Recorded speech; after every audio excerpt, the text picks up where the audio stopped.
Ladies and gentlemen, thank you so much for tuning in. My name is Andrew Abreu, and you are now watching Demand This.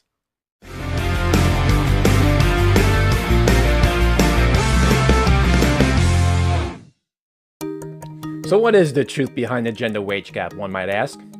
Among many other economic myths, one being that women earn 75% of the dollar compared to what men make as a result of discrimination, while there is a very small seed of truth to it. For example, if you were to add up all the incomes that women make and divide that by the number of women in the workforce and do the same thing to men, you will find on average that women do earn 75 cents on the dollar compared to what men make. But however, this is not the result of the discrimination. This is a simple result of what individuals make in their investments, educational choices, and their knowledge, as well as their job skills. Now let me first start off about talking about human capital. When economists describe human capital, what they mean is the knowledge, the skills, the education, and also the previous job experiences to what people have made. And the economics are that people get paid wages according to the human capital. And as a result of this, as many of us already know, it turns out men and women make very different choices when it comes to looking for jobs. Allow me to provide you several examples to better explain what I'm trying to say. When it comes to educational choices, men, for example, tend to go into fields like engineering. Women tend to go into social sciences like psychology or nursing, and so where men are making higher salaries as engineers or perhaps in the business world, women tend to end up in jobs in which their salaries are somewhat lower. So even though they may have the same years of schooling, the different choices they've made about their majors led them working in different areas and getting paid differently. Also, men and women have different expectations about work. For example, if women expect down the road to take time off to raise children, they'll make different choices today about what kinds of skills they acquire than if they imagine they'll be working full-time for the rest of their lives.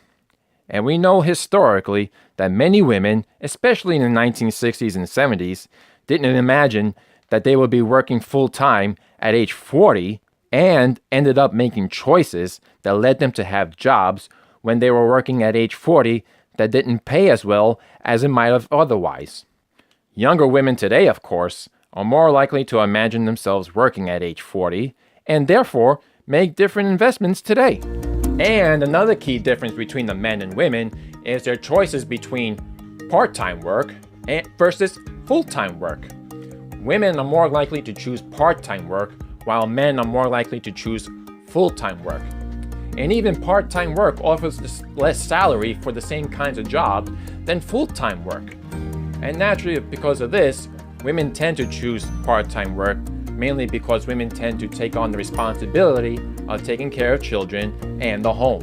And last but not least, men and women differ in their tenure on the job and in the way that their careers get interrupted.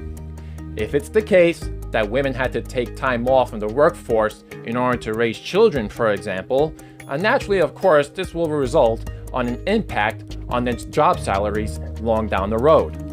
So when we do pull all these examples together, what we will end up is a difference in pay between men and women. Naturally, of course, not due to labor discrimination.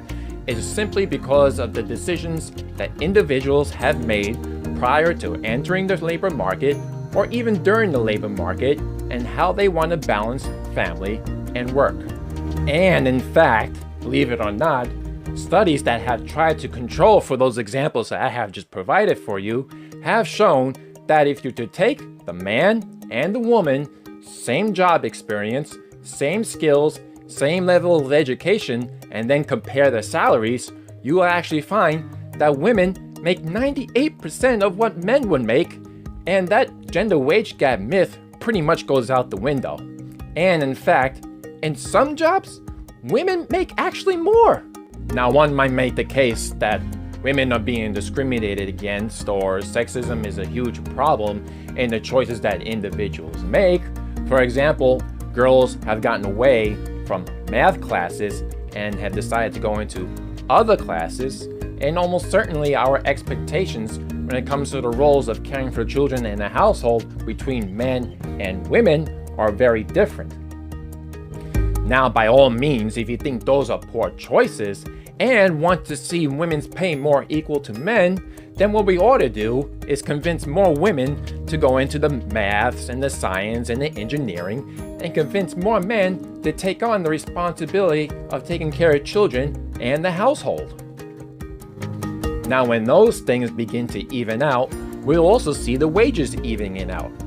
But in the meantime, whatever choices individuals make, the wages that they are paid will ultimately reflect the productivity associated with those choices, and not as a result of discrimination. My name is Andrew Abreu. That will be your demand.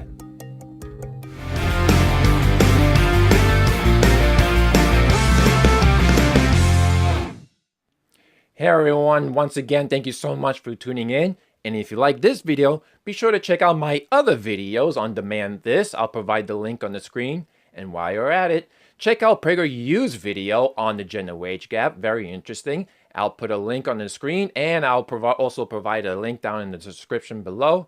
That's Prager University. Short videos, big ideas, a new world perspective, 5 minutes at a time.